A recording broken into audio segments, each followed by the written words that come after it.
بسم اللہ الرحمن الرحیم۔ باب العلم انواریہ ایجوکیشنل سوسائٹی و جامعہ انواریہ حیدرآباد انڈیا کے زیر اہتمام اللہ تعالیٰ کے فضل و کرم سے نور الانوار کا درس قسط وار جاری ہے۔ یہ درس نور الانوار کا درس نمبر 51 ہے۔ آج کا درس شروع ہوتا ہے۔ مصنف کے قول والحکم اذا اضیف الی مسمی ھذا ابتداء وجہ ثانی من الوجوہ الفاسدہ وہو یتضمن مفہوم الوصف والشرط، یعنی ان الحکم اذا اسند الی شیء موصوف بوصف خاص او علق بشرط کان دلیلا علی نفیہ ای کان کل من الوصف والتعلیق دالا علی نفی الحکم عند عدم الوصف او الشرط عند الشافعی۔ مصنف علیہ رحمہ فرماتے ہیں کہ والحکم اذا اضیف، حکم کی جب اضافت کی جائے، حکم جب مضاف ہو، حکم جب منسوب ہو ایسی شے کی طرف جو شے وصف خاص سے موصوف ہے، تو حکم کی اضافت ایسی شے کی طرف جو وصف خاص سے موصوف ہے، بلفظ دیگر الحکم علی الشیء الموصوف بصفۃ خاصۃ،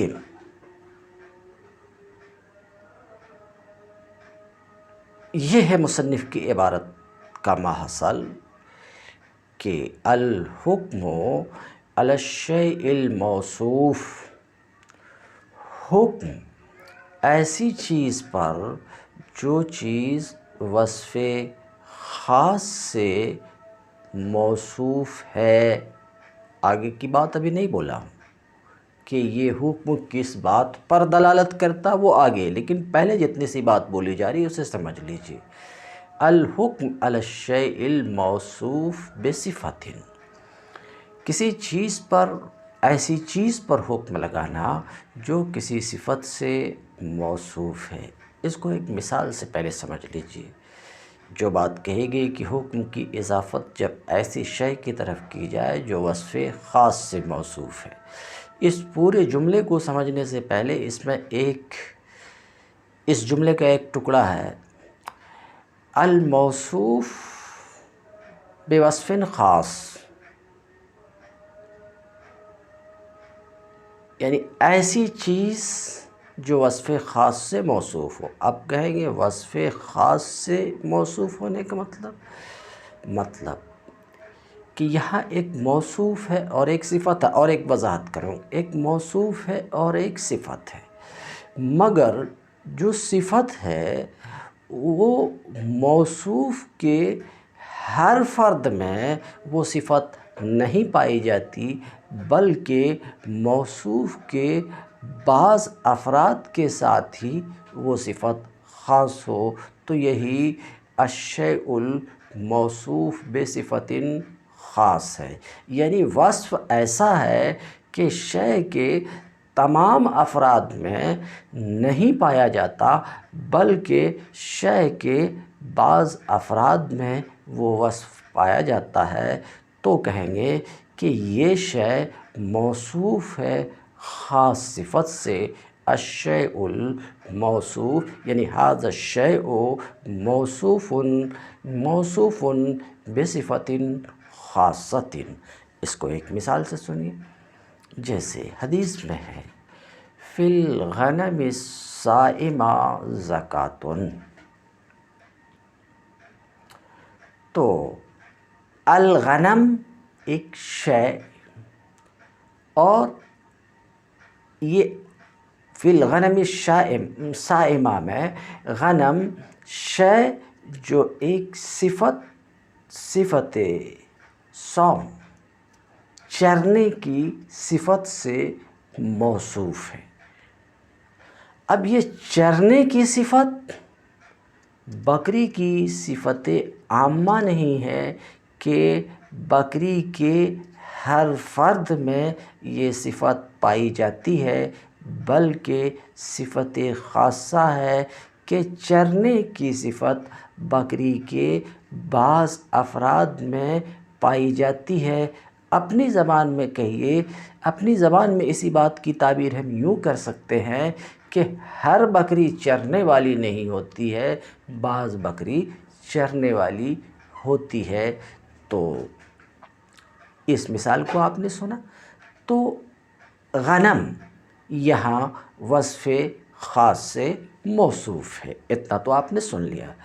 مزید جو مثال ابھی آپ کے سامنے پیش کیا میں، اس مثال سے ابھی جتنی عبارت میں پڑھا، والحکم اذا اضیف الی مسمی بوصف خاص، اس کو بھی اس دی گئی مثال سے آپ سمجھ سکتے ہیں۔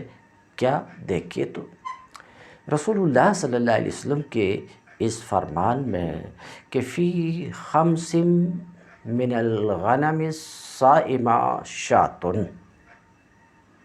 ذرا سا بدلا میں، ابھی پہلے دوسری بات سمجھانی تھی، حالانکہ اس مثال سے بھی سمجھا سکتا تھا۔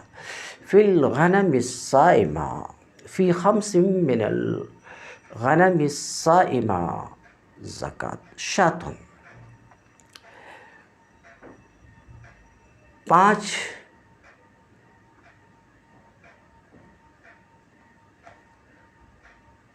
فی الغنم الصائمہ، رسول اللہ صلی اللہ علیہ وسلم کا فرمان فی الغنم الصائمہ زکوٰۃ۔ تو یہاں رسول اللہ صلی اللہ علیہ وسلم کے اس فرمان میں وجوب زکوٰۃ کا حکم ہے۔ اس حکم زکوٰۃ، وجوب زکوٰۃ کے حکم کی نسبت ایک ایسی شے غنم کی طرف، ایک ایسی شے کی طرف ہے۔ زکوٰۃ واجب کس میں ہے؟ غنم میں۔ ایک ایسی شے کی طرف ہے جو شے ایک وصف خاص یعنی چرنے کی صفت سے موصوف ہے۔ تو اب آپ کو یہ بات سمجھ میں آئی ہوگی کیا؟ الحکم اذا اضیف الی مسمی بوصف خاص، یہ بات سمجھ میں آئی ہوگی۔ آپ کو یہ بات سمجھ میں آئی ہوگی الحکم علی الشیء الموصوف بصفت خاصۃ، یہ بات سمجھ میں آئی ہوگی۔ الحکم علی الشیء الموصوف بوصف خاص، کہ اس کلام میں فی الغنم الصائمہ زکوٰۃ، حکم علی الشیء الموصوف بصفت ہے۔ حکم یعنی وجوب زکوٰۃ کا حکم غنم پر ہے، غنم پر ہے جو غنم وصف خاص چرنے کے وصف سے موصوف ہے۔ اتنی سی بات تو آپ کو سمجھ میں آئی کہ الحکم علی الشیء الموصوف بوصف خاص کیا ہے، یہ بات سمجھ میں آئی آپ کو۔ الحکم اذا اضیف الی مسمی بوصف خاص، اتنی سی بات سمجھ میں آئی۔ لیکن یہاں تک بات سمجھ میں آئی، یہ پوری بات نہیں، ابھی پوری بات کو آگے ملائیں گے۔ دیکھیے متن کی عبارت، کہتے ہیں والحکم اذا اضیف الی مسمی، حکم کی جب اضافت و نسبت کی جائے، حکم کی اضافت و نسبت کی گئی ہو، سمجھ رہے ہیں، حکم کی اضافت و نسبت کی گئی ایسی شے کی طرف جو وصف خاص سے موصوف ہے، سمجھ رہے ہیں، ایسے اسم کی طرف اضافت کی گئی جو وصف خاص سے موصوف ہے۔ شارح کہتے ہیں ھذا ابتداء وجہ ثان من الوجوہ الفاسدہ۔ مصنف کی اس عبارت سے والحکم اذا اضیف الی مسمی، کہتے مصنف کی اس عبارت سے وجوہ فاسدہ، جس کو میں اس سے پہلے کے درس میں بیان کر چکا ہوں، وجوہ فاسدہ کی دوسری وجہ کی ابتدا ہے طرق فاسدہ۔ طرق فاسدہ وہ طرق جن سے استدلال ہمارے یہاں فاسد ہے، وہ طرق جن سے ہمارے سوا، ہمارے کا مطلب ہم احناف، وہ طرق جن سے ہم احناف کے سوا دوسرے لوگ استدلال کرتے ہیں، جو ہمارے یہاں فاسد ہے، ان وجوہ فاسدہ کی یہ دوسری قسم ہے۔ پہلی قسم تو اب سے پہلے والے درس میں گزری اور وہ مفہوم لقب ہے۔ تو وجوہ فاسدہ کی پہلی قسم مفہوم لقب اور دوسری قسم مفہوم وصف اور شرط ہے، بھی بتا رہے ہیں۔ تو شارح کہتے ہیں یہ وجوہ فاسدہ کے دوسرے وجوہ فاسدہ کی دوسری وجہ، وجوہ فاسدہ کی دوسری قسم کی ابتدا ہے۔ وہو یتضمن مفہوم الوصف والشرط۔ یہ جو دوسری قسم ہے یہ مفہوم وصف اور مفہوم شرط کو، یہ مفہوم وصف اور مفہوم شرط کو متضمن ہے۔ تو وجوہ فاسدہ کی پہلی قسم تو مفہوم لقب ہے اور دوسری قسم کون ہے؟ مفہوم وصف ہے اور مفہوم شرط ہے۔ مصنف کیا کچھ کہہ رہے ہیں، شارح کیا کچھ کہہ رہے ہیں، ایک بار مفہوم وصف اور مفہوم شرط کو سمجھنے کی کوشش کرتے ہیں مثال کی روشنی میں کہ مفہوم وصف کیا ہے اور مفہوم شرط کیا ہے۔ تو دیکھیے، قائل کا قول مفہوم وصف،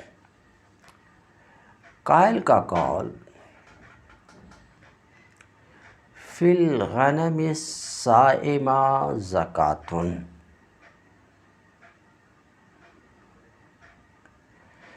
ابھی آپ نے دیکھا، ابھی آپ نے سنا کہ یہاں حکم علی الشیء الموصوف بصفت ہے۔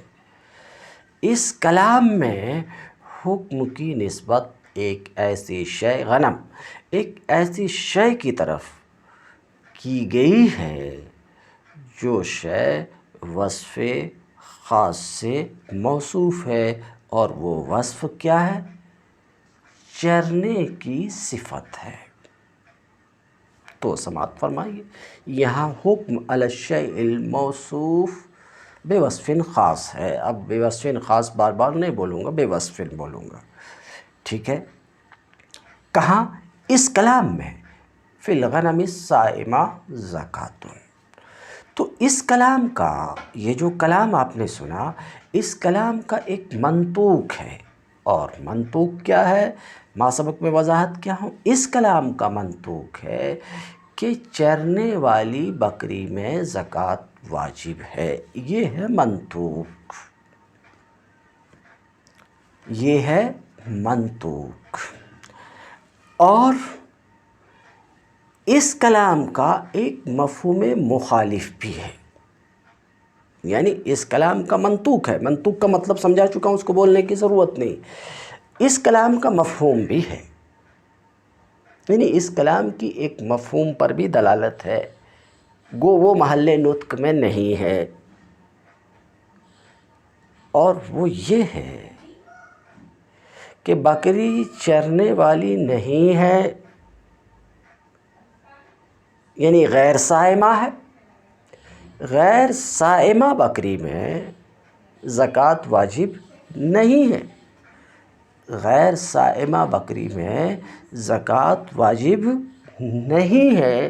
تو سنیے، غیر صائمہ بکری میں زکوٰۃ واجب نہیں ہے، اس کلام، کون سا کلام؟ فی الغنم الصائمہ زکوٰۃ، یہ کلام کا یہ مفہوم ہے کہ غیر صائمہ بکری میں زکوٰۃ نہیں ہے، اور اس کلام کا منطوق کون ہے؟ چرنے والی بکری میں زکوٰۃ واجب ہے، یہ منطوق ہے۔ تو یہ منطوق اور غیر صائمہ بکری میں زکوٰۃ واجب نہیں ہے، یہ مفہوم ہے، اور ظاہر سی بات ہے یہ جو مفہوم ہے منطوق کے مخالف ہے۔ سمجھ رہے؟ یہ مفہوم کیا ہے؟ منطوق کے مخالف۔ تو اب اس مفہوم کو کیا بولیں گے؟ اس مفہوم کو کون سے مفہوم؟ کہ غیر صائمہ غنم میں غیر صائمہ بکری میں زکوٰۃ واجب نہیں ہے، ہمارے اس کلام قائل کے اس کلام کہ فی الغنم الصائمہ زکوٰۃ کا مفہوم مخالف ہے۔ تو آپ نے دیکھا، اتنی سی بات آپ سمجھ لیجئے، پوری بحث میں آپ کو سہولت ہوگی کہ قول اور کلام ہے فی الغنم الصائمہ زکوٰۃ، اس کا منطوق یہ ہے کہ چرنے والی بکری میں زکوٰۃ واجب ہے، اس کا مفہوم مخالف یہ ہے کہ غیر صائمہ بکری میں زکوٰۃ واجب نہیں ہے۔ تو منطوق اور مفہوم مخالف دونوں کو دیکھیں، مگر آپ یہ کہیں گے کہ مفہوم مخالف کی کئی قسمیں ہیں، تو ان قسموں میں سے یہ کون سی قسم ہے؟ تو میں کہوں گا یہ مفہوم وصف ہے۔ کیوں مفہوم وصف ہے؟ کیونکہ یہ مفہوم جو سمجھا گیا کس سے سمجھا گیا؟ وصف کے عدم سے حکم کا عدم سمجھا گیا، تو یہی مفہوم مخالف، اس جگہ جو یہ مفہوم مخالف ہے یہ مفہوم وصف ہے۔ تو مجھے سمجھانا تھا آپ کو مفہوم وصف۔ تو ایک بار اتنی ساری باتوں کو ذہن میں رکھتے ہوئے پھر سے آپ سماعت فرمائیے کہ کلام ہے فی الغنم الصائمہ زکوٰۃ، اس کلام کا منطوق تو یہ ہے کہ چرنے والی بکری میں زکوٰۃ واجب ہے، اور اس کلام کا مفہوم وصف یہ ہے کہ غیر صائمہ بکری میں زکوٰۃ واجب نہیں ہے، یہ ہے مفہوم وصف۔ سن لیا آپ نے؟ تو مفہوم وصف، اس کلام کا مفہوم وصف یہ ہے کہ غیر صائمہ بکری میں زکوٰۃ واجب نہیں ہے، یہ ہے مفہوم وصف۔ اب اگر اس کے اندر داخل ہوئیے گا تو آپ کو سمجھ میں آئے گا، اگر مثال کی روشنی میں ہم سمجھ رہے اور اس مثال کی روشنی میں سمجھ رہے تھے، اس مثال میں ذرا سا غور کیجئے گا تو آپ کو سمجھ میں آ جائے گا مفہوم وصف کیا ہے، کہ حکم ایسی چیز پر ہے جو وصف خاص سے موصوف ہے، سمجھ رہے ہیں؟ تو یہ اتصاف، یا یوں کہ یہ حکم علی الشیء الموصوف بصفت، اس بات کے اوپر دلالت کرتا ہے، کس بات کے اوپر دلالت کرتا کہ حکم منتفی اور معدوم ہوگا، صفت کے عدم کے وقت حکم منتفی اور معدوم ہوگا، صفت کے عدم کے وقت دیکھیے حکم یہاں پر وجوب زکوٰۃ کا تھا، یعنی زکوٰۃ واجب نہ ہوگی غنم میں چرنے کی صفت نہ ہونے کے وقت، یعنی بکری چرنے والی نہیں ہے تو زکوٰۃ واجب نہیں ہے، یہ ہے مفہوم وصف۔ تو میرا خیال ہے کہ آپ کو مفہوم وصف سمجھ میں آیا ہوگا، یعنی الحکم علی الشیء الموصوف بصفت خاص، یہ دلالت کرتا ہے اس بات پر کہ حکم منتفی اور معدوم ہوگا وصف کے عدم کے وقت۔ تو قائل کے قول فی الغنم الصائمہ زکوٰۃ، اس کا منطوق تو یہ ہے کہ چرنے والی بکری میں زکوٰۃ واجب ہے، اور اس کا مفہوم وصف یہ ہے کہ نہ چرنے والی بکری میں زکوٰۃ واجب نہیں ہے۔ یہ ہے اس کا مفہوم وصف۔ میرے خیال سے مفہوم مخالف کے قائلین مفہوم وصف سے کیا مراد لیتے ہیں، اس بات کو آپ سمجھ گئے ہوں گے کہ ان کے یہاں مفہوم وصف کا مطلب یہ ہے کہ وصف کے عدم کے وقت حکم کا عدم۔ اب رہی دوسری بات مفہوم شرط، تو اس دوسری بات کو بھی ہم مثال کی روشنی میں سمجھتے ہیں۔ دیکھیے، مرد کا قول اپنی بیوی کے لیے ان دخلت الدار فانت طالق،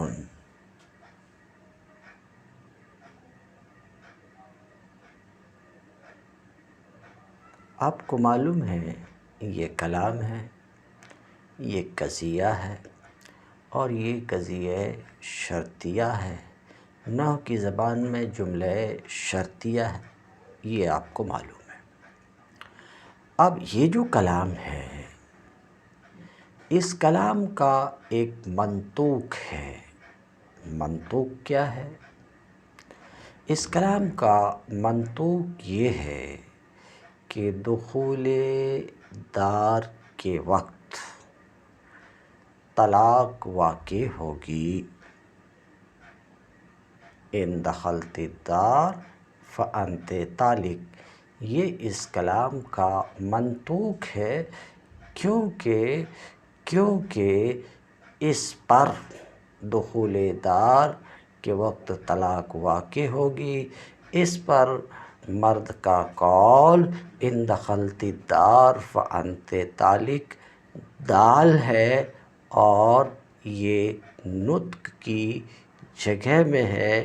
صریح کلام سے یہ معنی سمجھ میں آتا ہے، سمجھا جاتا ہے۔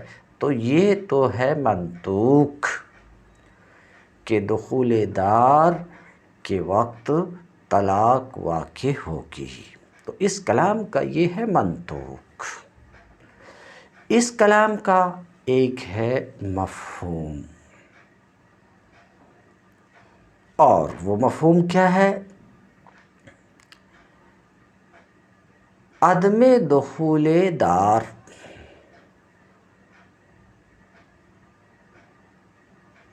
عدم دخول دار سے، عدم دخول دار کی وجہ سے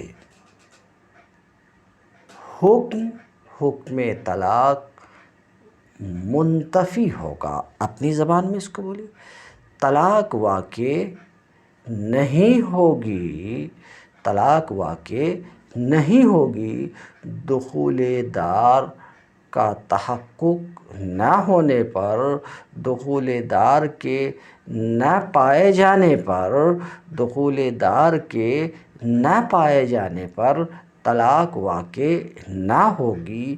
یہ اس کلام کا مفہوم مخالف ہے، یہ اس کلام کا مفہوم شرط ہے۔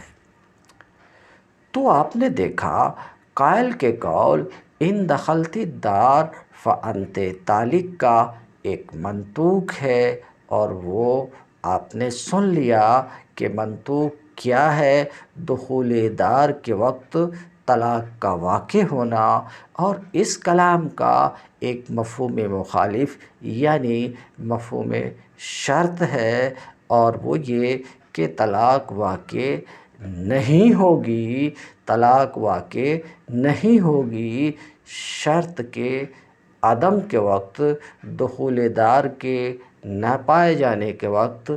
یہی ہے مفہوم شرط۔ تو اس مثال کو اگر آپ سمجھ گئے ہوں گے تو آپ کو یہ بات سمجھ میں آئی ہوگی کہ مفہوم شرط سے مفہوم مخالف کے قائلین، مفہوم شرط کے قائلین مفہوم شرط سے مراد یہ لیتے ہیں کہ حکم منتفی اور معدوم ہوگا، شرط کے عدم کے وقت حکم برطرف ہوتا ہے، منتفی ہوتا ہے، شرط کے عدم کے وقت۔ یہ مفہوم شرط سے مراد ہے، مفہوم شرط سے مراد ہے ان لوگوں کے نزدیک جو مفہوم شرط کو معتبر حجت دلیل مانتے ہیں۔ تو مفہوم شرط بھی آپ کو سمجھ میں آ گیا، تو سمجھ میں آ گیا کہ یہ کلام ان دخلت دار فانت طالق کا منطوق تو یہ ہے کہ دخول دار کے وقت طلاق واقع ہوگی، اور اس کلام کا مفہوم شرط یہ ہے کہ طلاق واقع نہیں ہوگی، طلاق واقع نہیں ہوگی شرط کے انتفاع کے وقت، دخول دار کے نہ پائے جانے کے وقت۔ تو مفہوم وصف کی طرح میرے خیال سے آپ مفہوم شرط کو بھی سمجھ گئے، مفہوم شرط کو بھی سمجھ گئے، اور یہ بات تو آپ کو پہلے سے معلوم ہے کہ احناف کے سوا کچھ دوسرے علماء مفہوم وصف کے قائل ہیں۔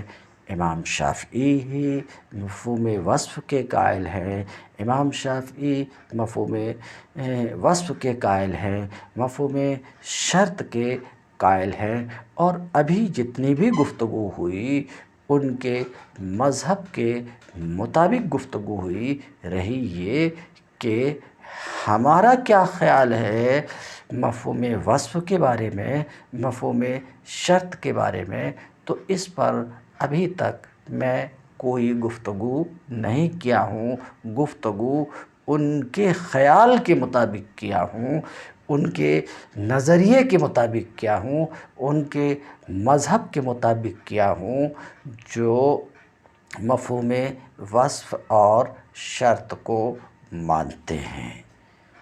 اب رہی بات یہ کہ ہمارا کیا رد عمل ہے، ہمارا کیا خیال ہے مفہوم وصف اور شرط کے بارے میں، تو اس پر گفتگو آئے گی انشاءاللہ، اور بہت جلد چند منٹ میں وہ گفتگو بھی آپ کے سامنے رکھی جائے گی، اور آپ پر یہ بات واضح کی جائے گی کہ یہ مفہوم وصف اور شرط ہمارے یہاں بالکل معتبر نہیں ہے۔ کیوں معتبر نہیں ہے وہ تو ابھی آپ آگے سنیں گے، لیکن سر دست مجھے آپ کو سمجھانا تھا کہ وجوہ فاسدہ کی دوسری قسم مفہوم وصف اور مفہوم شرط کیا ہے، وہ میں اب تک آپ کے سامنے آپ کو سمجھانے کی کوشش کرتا رہا۔ اللہ کو معلوم کہ میں کس حد تک آپ کو مفہوم وصف اور شرط سمجھا سکا۔ بہرحال عبارت دیکھیے اب۔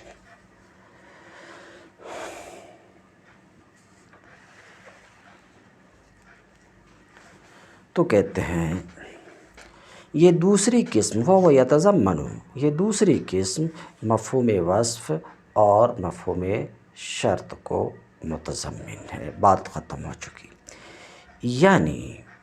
یعنی کہ حکم کی جب اسناد کی جائے، یہ تفسیر کر رہے ہیں شارح مصنف کی عبارت والحکم اذا اضیف الی مسمی، کہ مصنف کی اس عبارت کا مطلب یہ ہے کہ حکم کی جب اسناد کی جائے، حکم کی اضافت بولے تو فوری طور پہ کہ اضافت تو نسبت ناقصہ کا نام ہے، نسبت ناقصہ کا نام ہے. ابھی جو آپ نے مثال دی اس میں نسبت تامہ تھی، سمجھ رہے ہیں. تو شارح اپنی تفسیر سے اضافت کی جگہ اسناد کا لفظ لا کر کے بتانا چاہ رہے ہیں کہ اضافت سے مصنف کی عبارت میں مراد اسناد ہے. اضافت سے مراد کیا ہے؟ اسناد. اور اسناد نسبت تامہ کا نام ہے، یہ علم نحو سے آپ کو معلوم ہے. تو مصنف کہتے ہیں حکم کی جب اسناد کی جائے، حکم کی جب نسبت کی جائے ایسی چیز کی طرف جو چیز وصف خاص سے موصوف ہے، ایسی چیز کی طرف جو وصف خاص سے موصوف ہے. جیسے اس قول میں فی الغنم الصائمہ زکوٰۃ، چرنے والی بکری میں زکوٰۃ واجب ہے. حکم ہے وجوب زکوٰۃ، اس کی نسبت غنم کی طرف ہے جو غنم چرنے کی صفت سے موصوف ہے، اور چرنا بکری کی خاص صفت ہے کہ بکری کے بعض افراد میں پائی جاتی ہے. یہ صفت پائی جاتی ہے، ہر فرد میں یہ صفت نہیں پائی جاتی. یعنی حکم کی جب ایسی شے کی طرف نسبت کی جائے جو وصف خاص سے موصوف ہو، ایک بات ہو چکی. یا الک بشرط، حکم کو کسی ایسی شرط پر معلق کیا جائے، سمجھ رہے ہیں، حکم کو کسی شرط پر معلق کیا جائے. اس کی بھی مثال آپ نے سنا، ان دخلت الدار فانت طالق، کہ حکم وقوع طلاق کو ایک شرط دخول دار پر معلق کیا گیا. تو دو بات ہوئی کہ حکم کی اضافت ایسی شے کی طرف ہے جو وصف خاص سے موصوف ہے، یا حکم کو کسی شرط پر معلق کیا گیا ہو. جیسے ان دخلت الدار فانت طالق میں حکم وقوع طلاق کو ایک شرط دخول دار پر معلق کیا گیا. اگر ایسا کچھ ہے، یعنی حکم علی الشیء الموصوف بصفت ہے یا حکم معلق بشرط ہے، تو کیا ہے؟ اس وقت جب کہ حکم کی اضافت ایک ایسی شے کی طرف ہے جو وصف خاص سے موصوف ہے، یا اس وقت جب کہ حکم کو کسی شرط پر معلق کیا گیا، تو کیا معاملہ ہے؟ تو کہتے ہیں کان دلیلا علی نفی، تو یہ دلیل ہے حکم کی نفی کی. کیا دلیل ہے؟ تعلیق اور اضافت. اگر لفظ و نشر مرتب بولیں گے تو اضافت اور تعلیق میں سے ہر ایک، اضافت و تعلیق میں سے ہر ایک دلیل ہے. ذرا سنیے، اضافت و تعلیق میں سے ہر ایک دلیل ہے. کس بات کی دلیل ہے؟ نفی حکم کی دلیل ہے، وصف کے عدم کے وقت اور شرط کے عدم کے وقت. سماعت فرمایا آپ نے. اول مفہوم وصف ہے، دوم مفہوم شرط ہے. تو یہ وصف و شرط کے قائل کیا کہتے ہیں کہ حکم علی الشیء الموصوف بصفت، یہ دلیل ہے کس بات کی؟ اس بات کی بھی دلیل ہے، اس بات کی دلیل ہے کہ حکم منتفی ہے صفت کے انتفاع کے وقت مفہوم مخالف کے طور پر، اور یہ دلیل ہے اس بات کی کہ حکم منتفی اور معدوم ہے شرط کے عدم کے وقت۔ سماعت فرمایا آپ نے؟ مگر آپ تو یہ بات پہلے سمجھ ہی چکے ہیں کہ حکم کا وجود وصف کے وجود کے وقت، حکم کا وجود شرط کے وجود کے وقت، یہ تو منطوق ہے، یہ منطوق ہے، اس کے بارے میں بات نہیں ہو رہی ہے، اس کے بارے میں بات نہیں ہو رہی، بات اس سلسلے میں ہو رہی کہ ایسی صورت میں وصف اور شرط کا انتفاع حکم کے انتفاع کی دلیل ہے۔ تو جہاں کہیں ایسا حکم ہے، جہاں کہیں ایسا حکم ہے اور وصف منتفی ہے یا شرط منتفی ہے، وہاں حکم بھی منتفی ہوگا، اور اس بات کی دلیل یہی ہے۔ کیا؟ الحکم علی الشیء الموصوف بصفت اور تعلیق، یہی دلیل ہے کہ یہ اضافت و تعلیق ہی دلالت کر رہی ہے اس بات کے اوپر کہ حکم منتفی اور معدوم صفت کے انتفاع کے وقت، حکم منتفی اور معدوم شرط کے انتفاع کے وقت۔ وہ کہتے ہیں کان دلیلا علی نفی، یہ حکم کی نفی کی دلیل ہے، حکم کی نفی کی دلیل ہے۔ تو اے کان کل من الوصف والتعلیق، یہ مصنف کی عبارت کی تھوڑی سی تصحیح بھی ہے کہ یہاں تو دو چیزیں ذکر کی گئی، سمجھ رہے ہیں، وصف اور شرط، وصف اور شرط، تو کانا دلیلن کی جگہ ہونا چاہیے کانا دلیلین، تو اس کی تصحیح کر رہے ہیں کہ کان کل من الوصف والتعلیق، مراد یہ ہے کہ وصف اور تعلیق میں سے ہر ایک، تو عبارت اپنی جگہ درست رہی، وصف اور تعلیق میں سے ہر ایک دلیل ہے، وصف اور تعلیق میں سے ہر ایک دال ہے، کس کے اوپر؟ حکم کی نفی پر۔ کب؟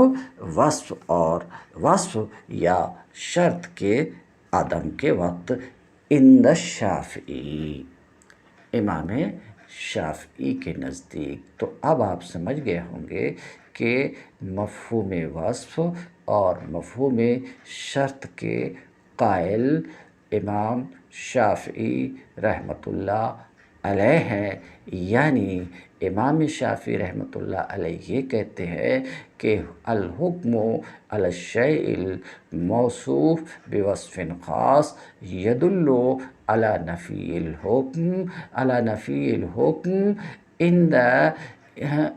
عند عدم الوصف، اور یہ کہتے ہیں کہ الحکم المعلق بشرط یدل علی نفی الحکم عند عدم الشرط، اس بات کے قائل امام شافعی ہیں۔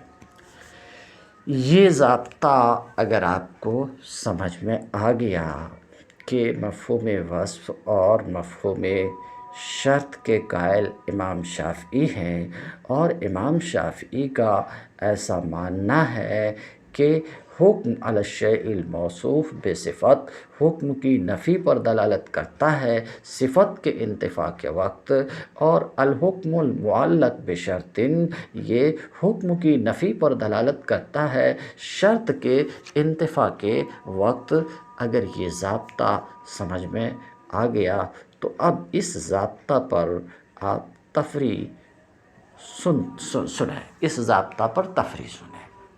جب یہ ضابطہ ہے ان کے نزدیک، تو اس ضابطہ پر ہمارے سامنے ایک آیت ہے، اس آیت میں ہم یہ دیکھتے ہیں کہ ایک حکم ایک شرط پر معلق ہے۔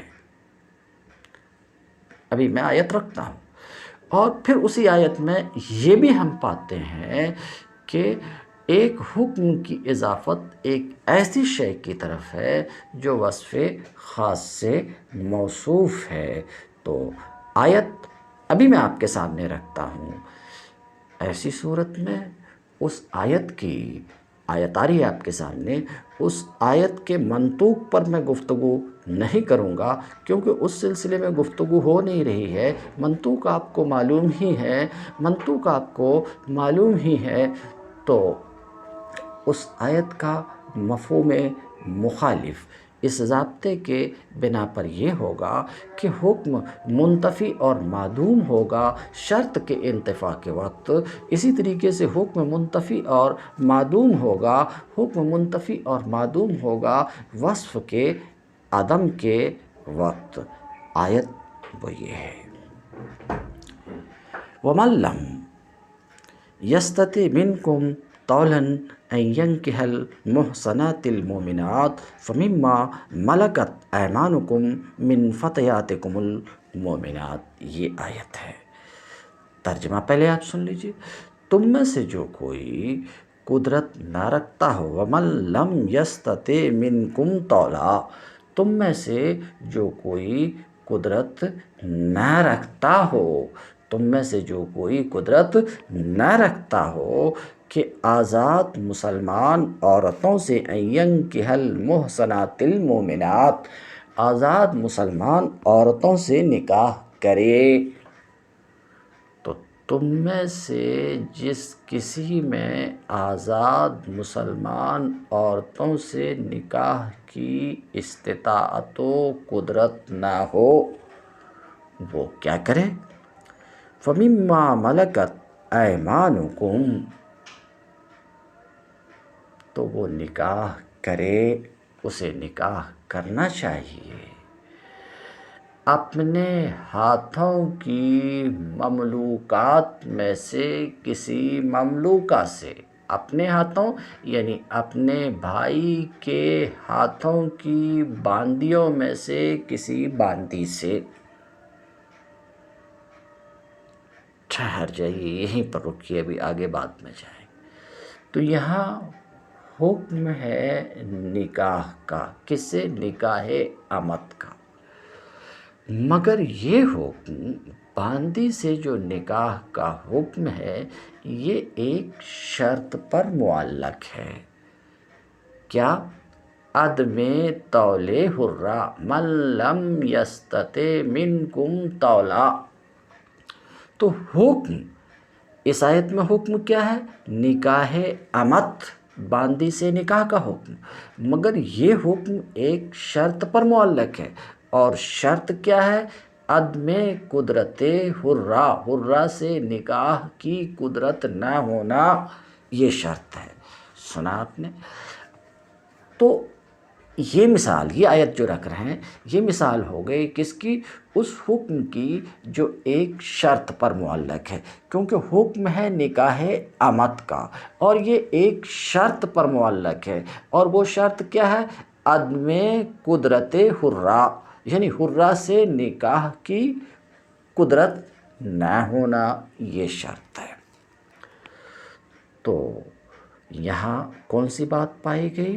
یہاں بات پائی گئی الحکم المعلق بشرط، اور امام شافعی کا ایسا ماننا ہے کہ حکم جب کسی شرط پر معلق ہو تو یہ تعلیق، یعنی حکم کو شرط پر معلق کیا جانا، یہ تعلیق ہی دلیل ہے، یہ تعلیق دلالت کرتی ہے حکم کی نفی پر شرط کے انتفاع کے وقت، یعنی شرط منتفی ہوگی تو حکم بھی منتفی ہو جائے گا۔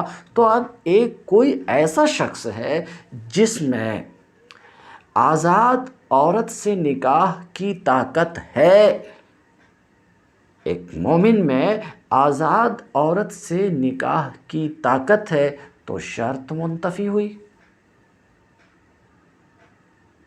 کیونکہ شرط کیا تھی؟ طاقت نہ ہو۔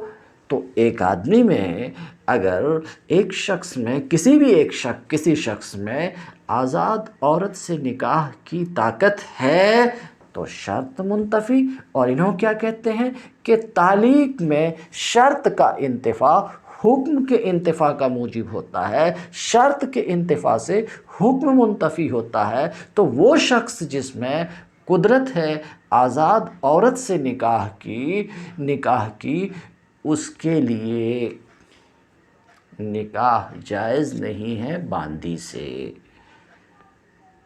تو مفہوم وصف پر عمل کرتے ہوئے امام شافعی کا ایسا فرمانا ہے کہ جس شخص میں آزاد عورت سے نکاح کی طاقت ہو، جس شخص میں آزاد عورت سے نکاح کی طاقت ہو، اس شخص کے لیے باندی سے نکاح جائز نہیں ہے۔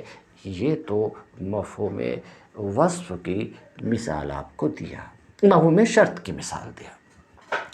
اب مفہوم وصف بھی سنیے، اسی آیت میں ہے کیا؟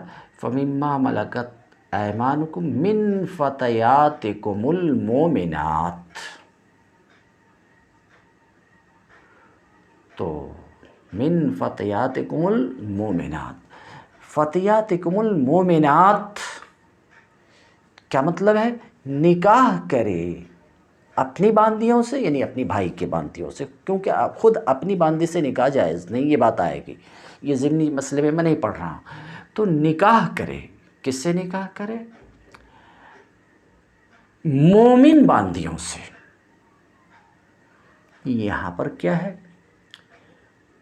حکم نکاح کرے، نکاح کرنا چاہیے، حکم نکاح کا حکم، اس کی اضافت ہے باندی کی طرف، جو وصف خاص سے موصوف ہے۔ وصف خاص ایمان، کیوں؟ کیونکہ یہ ایمان کی قید، ایمان کی صفت باندی کے ہر فرد میں نہیں پائی جاتی، ہر باندی مومنہ نہیں ہوتی۔ تو فَمِمَّا مَلَكَتْ أَيْمَانُكُم مِّن فَتَيَاتِكُمُ الْمُؤْمِنَاتِ میں حکم کی اضافت فتیات کی طرف ہے، جو وصف خاص مومنہ، وصف خاص سے موصوف ہے۔ تو یہاں حکم کی اضافت من فتیاتکم المؤمنات، یہاں حکم کی اضافت ایسی شے کی طرف ہے جو شے وصف خاص سے موصوف ہے۔ تو اس کا مفہوم وصف بقول امام شافعی کے، بقول مفہوم وصف کے قائل کے، اس کا مفہوم وصف کیا ہے؟ حکم کا انتفاع صفت کے انتفاع کے وقت، یعنی حکم معدوم ہوگا صفت کے عدم کے وقت۔ تو باندی میں اگر صفت ایمان موجود نہیں ہے، باندی میں اگر صفت ایمان موجود نہ ہو، تو اس باندی سے نکاح جائز نہیں ہے۔ امام شافعی کے نزدیک مفہوم وصف کی وجہ سے امام شافعی اسی بات کو یوں کہہ سکتے، امام شافعی کہتے ہیں کہ غیر مومنہ باندی، خواہ وہ کتابیہ ہی کیوں نہ ہو، غیر مومنہ باندی سے نکاح جائز نہیں ہے، کیونکہ من فتیاتکم المؤمنات میں حکم کی اضافت ایسی شے کی طرف ہے جو وصف خاص سے موصوف ہے، اور حکم کی اضافت ایسی شے کی طرف جو وصف خاص سے موصوف ہو، یہ اضافت دلیل ہے حکم کے انتفاع کی، صفت کے انتفاع کے وقت۔ تو جس مومنہ میں، جس باندی میں ایمان کی قید منتفی ہوگی، تو صفت منتفی ہوئی، اور صفت کے انتفاع کے وقت حکم علی الشیء الموصوف بصفت، یہ دلالت کرتا ہے اس بات پر کہ حکم بھی منتفی ہے، حکم بھی منتفی، حکم نکاح کا، یعنی نکاح صحیح نہیں ہے، نکاح جائز نہیں ہے۔ کس سے؟ غیر مومنہ باندی سے، امام شافعی کے نزدیک۔ کیونکہ صفت منتفی ہے، اور صفت کا انتفاع حکم کے انتفاع کی دلیل ہے۔ یہ کچھ تو فرمانا امام شافعی رحمۃ اللہ علیہ کا ہے، یہ کچھ امام شافعی رحمۃ اللہ علیہ فرماتے ہیں۔ اب دیکھیے اسی بات کو، کہتے ہیں حتیٰ لم یجوز نکاح الامت، یہاں تک کہ امام شافعی نے حتی لم یجوز نکاح الامت عند طول الحرہ، یہاں تک کہ امام شافعی رحمۃ اللہ علیہ نے باندی سے، خواہ وہ مومنہ ہو یا غیر مومنہ ہو، نکاح کو ناجائز کہا ہے اس وقت جب کہ آزاد سے نکاح کی قدرت ہو۔ تو آزاد عورت سے نکاح کی قدرت کے وقت باندی سے نکاح کو امام شافعی نے ناجائز بتایا ہے۔ اسی طریقے سے امام شافعی نے وَنِکَاحَ الْأَمَةِ الْكِتَابِیَّةِ، اسی طریقے سے امام شافعی نے امت کتابیہ سے بھی نکاح کو ناجائز بتایا ہے۔ ایسا کچھ جو انہوں نے فرمایا ہے کہ آزاد عورت سے نکاح کی قدرت کے وقت باندی سے نکاح جائز نہیں ہے، اسی طریقے سے کتابیہ باندی سے بھی نکاح جائز نہیں ہے۔ ایسا جو انہوں نے کہا ہے، کیوں کہا ہے؟ شرط اور وصف کے فوت ہونے کی وجہ سے یہ جو کہا انہوں نے کہ باندی سے نکاح جائز نہیں ہے اس وقت جب کہ آزاد عورت سے نکاح کی طاقت ہو، ایسا جو انہوں نے کہا ہے، تو اس وجہ سے کہ اس صورت میں شرط فوت ہوئی ہے۔ کیونکہ باندی سے نکاح کی اجازت اللہ تبارک تعالیٰ نے دی، باندی سے نکاح کا حکم دیا، مگر اس حکم کو فَمِمَّا مَلَكَتْ أَيْمَانُكُمْ، باندی سے نکاح کا حکم دیا، مگر اس حکم کو اللہ تبارک تعالیٰ نے ایک شرط پر معلق کیا، اور وہ شرط کیا ہے؟ مَن لَّمْ يَسْتَطِعْ مِنكُمْ طَوْلَ الْآیَةِ، شرط یہ ہے۔ تو اس حکم کو شرط پر معلق کیا۔ شرط کیا؟ عدم طول حرہ۔ تو اس وقت جب کہ طول حرہ ہے، آزاد عورت سے نکاح کی طاقت ہے، تو شرط منتفی ہوئی، شرط منتفی تو حکم منتفی، تو کہتے ہیں، تو امام شافعی کہتے ہیں کہ باندی سے نکاح جائز نہیں، شرط کے منتفی ہونے کی وجہ سے، لیے فوات الشرط لفظ و نشر مرتب ہے، کہتے ہیں شرط فوت ہونے کی وجہ سے۔ اسی طریقے سے امت کتابیہ سے بھی نکاح جائز نہیں ہے۔ کیونکہ اللہ رب العزت نے فرمایا من فتیاتکم المؤمنات، یہاں حکم ہے ایسی چیز پر، سمجھ رہے ہیں، حکم ہے ایسی چیز پر جو وصف خاص سے موصوف ہے، اور وہ وصف خاص مومنات ہے کہ باندیوں سے نکاح کرنا چاہیے، درحالے کہ وہ باندیاں ایمان والی ہوں، ایمان والی باندیوں سے۔ تو کتابیہ باندی میں صفت فوت ہے، صفت مفقود ہے، تو حکم بھی غیر موجود ہوگا، حکم بھی موجود نہیں ہوگا، لفوات الشرط والوصف، شرط اور وصف کے فوت ہونے کی وجہ سے، جو دونوں اس نص میں، یعنی اللہ تعالیٰ کے قول وَمَن لَّمْ يَسْتَطِعْ مِنكُمْ طَوْلًا أَن يَنكِحَ الْمُحْصَنَاتِ الْمُؤْمِنَاتِ فَمِمَّا مَلَكَتْ أَيْمَانُكُم مِّن فَتِيَاتِكُمُ الْمُؤْمِنَاتِ میں وہ نص یہ ہے۔ تو اس آیت میں پھر سے ایک بار واضح کروں، اس آیت میں وَمَن لَّمْ يَسْتَطِعْ مِنكُمْ طَوْلًا، یہ شرط ہے، کیا ہے؟ شرط ہے، اور من فتیاتکم المؤمنات وصف ہے، شرط کا مفہوم مخالف ہے۔ جس شخص کو آزاد عورت سے نکاح کی قدرت ہو اس کے لیے باندی سے نکاح جائز نہیں ہے، نکاح جائز نہیں ہے، یہ اس کا یہ ہے۔ مگر ہمارا کہنا یہ ہے کہ آپ کیا کہتے ہیں کہ آزاد عورت سے نکاح کی قدرت ہو تو باندی سے نکاح جائز نہیں ہے. آپ کے اس قول میں تو کتاب اللہ کی ایک آیت کے منطوق کی تخصیص ہے، اور وہ اس طریقے سے کہ آپ کے اس قول میں اللہ تبارک تعالیٰ کے قول فَانكِحُوا مَا طَابَ لَكُم مِّنَ النِّسَاءِ الآیہ، اس آیت کے منطوق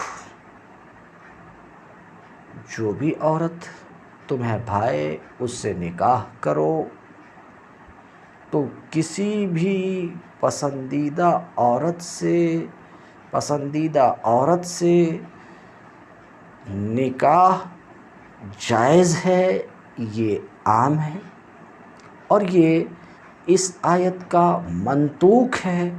تو آپ کے اس قول میں کہ قدرت کے وقت حرہ سے نکاح کی قدرت کے وقت باندی سے نکاح جائز نہیں ہے، آپ کے اس قول میں تو اللہ رب العزت کے اس فرمان، اس ارشاد فَانكِحُوا مَا طَابَ لَكُم مِّنَ النِّسَاءِ مَثْنَىٰ وَثُلَاثَ وَرُبَاعَ الآیہ کے منطوق کی تخصیص ہے، کیونکہ یہ آیت فَانكِحُوا مَا طَابَ لَكُم واضح طور پر منادی ہے، واضح طور پر دال ہے کہ آزاد عورت سے نکاح کی قدرت کے باوجود باندی سے نکاح جائز ہے.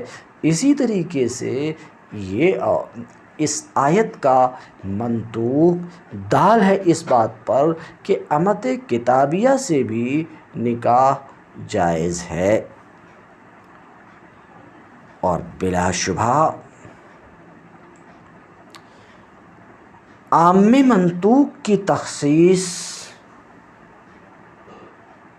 عام منطوق آپ دیکھ چکے، عام منطوق کی تخصیص مفہوم مخالف سے جو امام شافعی کر رہے ہیں، عام منطوق کی تخصیص مفہوم مخالف سے غیر معقول ہے، اس لیے کہ اس بات کو تو امام شافعی بھی تسلیم کرتے ہیں کہ منطوق اقویٰ ہے، کیونکہ وہ صریح کلام سے سمجھ میں آتا ہے، اس لیے کہ وہ مدلول ہے اور وہ نطق کی جگہ میں ہے. تو یہ جو تخصیص فرما رہے ہیں، یہ جو امام شافعی فرما رہے ہیں، تو امام شافعی کا یہ قول کتاب اللہ کی اس آیت کے منطوق کے عموم کی تخصیص کے مرادف ہے، اور یہ جائز نہیں ہے، یہ غیر معقول ہے، یہ غیر معقول ہے. سمجھ رہے ہیں؟ اس لیے کہ منطوق اقویٰ ہے، تو حق ہمارے نزدیک یہ ہے کہ منطوق کی مسکوت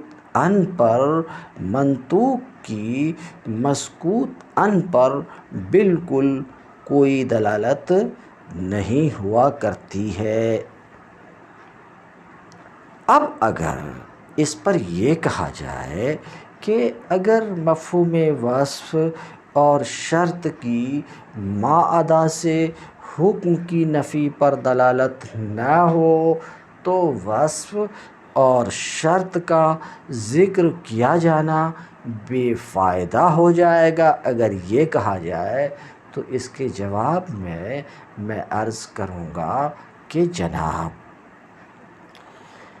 شرط محکوم علیہ ہے حکم شرطی کے ساتھ، شرط محکوم علیہ ہے حکم شرطی کے ساتھ، تو یہ شرط کلام کا رکن ہے۔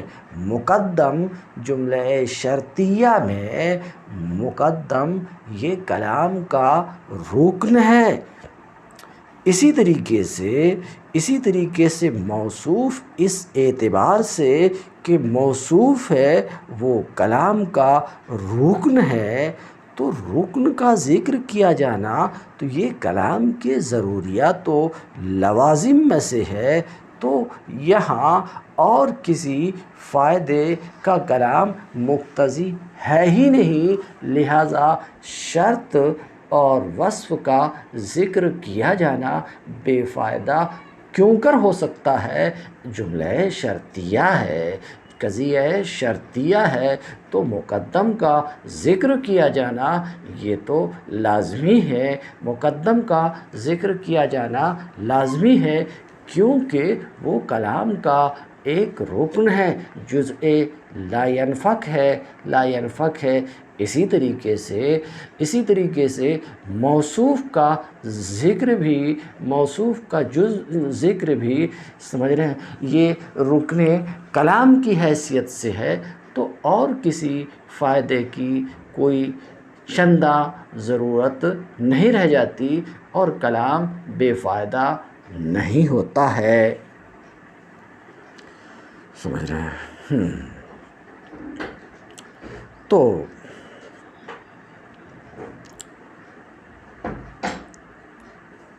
کہتے ہیں اللہ تعالیٰ کا قول وَمَن لَّمْ يَسْتَطِعْ مِنكُمْ طَوْلًا أَن يَنكِحَ الْمُحْصَنَاتِ الْمُؤْمِنَاتِ فَمِمَّا مَلَكَتْ أَيْمَانُكُم مِّن فَتِيَاتِكُمُ الْمُؤْمِنَاتِ، یعنی تم میں سے جس میں استطاعت نہ ہو زیادتاً، یعنی مال میں زیادتی، اور وقدرت أن ينكح، اور آزاد مومن عورتوں سے نکاح کرنے کی قدرت نہ ہو، ان کے مہر کی زیادتی کی وجہ سے، معاش میں ان کے زیادہ خرچ کی وجہ سے، تو وہ نکاح کر لے کسی مملوکہ سے، من مملوکات ایمانکم، تمہارے ہاتھوں کی مملوکات میں سے کسی مملوکہ سے، تمہارے ہاتھوں کی مملوکات میں سے کسی مملوکہ سے،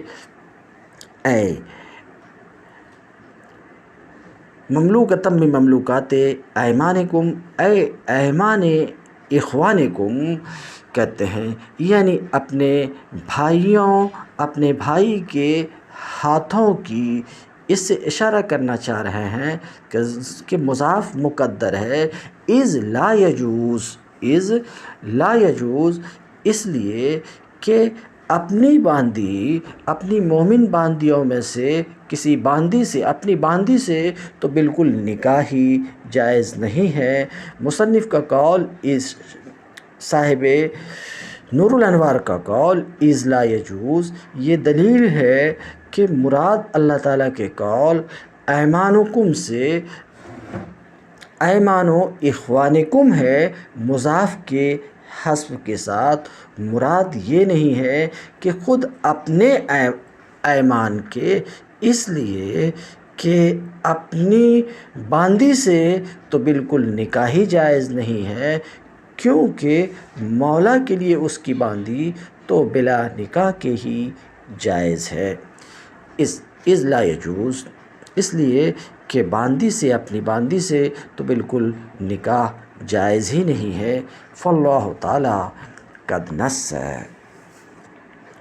تو امام شافعی فرماتے ہیں اللہ تعالیٰ نے صراحت فرمائی ہے، اللہ رب العزت نے اپنے اس کلام میں صراحت فرمائی ہے، تصریح کی ہے کہ اگر حرہ سے نکاح کی قدرت نہ ہو تو نکاح کرے امتاً، باندی سے۔ پھر اللہ رب العزت نے امت کو، باندی کو مومنہ کی قید سے مقید کیا ہے، تو امام شافعی کہتے ہیں اگر وصف اور شرط دونوں پر ہم عمل کریں، وصف یعنی مفہوم وصف اور مفہوم شرط دونوں پر ہم عمل کریں، تو تو ہم حکم لگائیں گے کہ حرہ سے نکاح کی قدرت، آزاد عورت سے نکاح کی قدرت باندی سے نکاح سے مانع ہے۔ کیوں؟ شرط کے فوت ہونے کی وجہ سے، اور وہ عدم طول حرہ ہے۔ اسی طریقے سے امت کتابیہ سے بھی نکاح جائز نہیں ہے، وصف کے فوت ہونے کی وجہ سے، اور وصف وہ ایمان ہے۔ وَأَنَّ الْأَمَةَ الْكِتَابِيَّةَ أَيْضًا لَا يَجُوزُ، اسی طریقے اور یہ کہ امت کتابیہ سے بھی مومن کے لیے نکاح جائز نہیں ہے جب تک کہ وہ مومنہ نہ ہو جائے۔ وَعِندَنَا، اور ہمارے نزدیک امت کتابیہ اور مومنہ دونوں سے نکاح جائز ہے۔ سمجھ رہے ہیں؟ دونوں سے نکاح جائز ہے۔ امت کو ایمان سے مقید کیے جانے کا فائدہ افضل کا بیان ہے۔ سمجھ رہے ہیں؟ افضل کا بیان ہے۔ ہمارے نزدیک امت کتابیہ سے اور امت مومنہ سے نکاح جائز ہے، آزاد عورت سے نکاح کے قدرت کے وقت بھی اور قدرت نہ ہونے کے وقت، دونوں صورت میں نکاح جائز ہے۔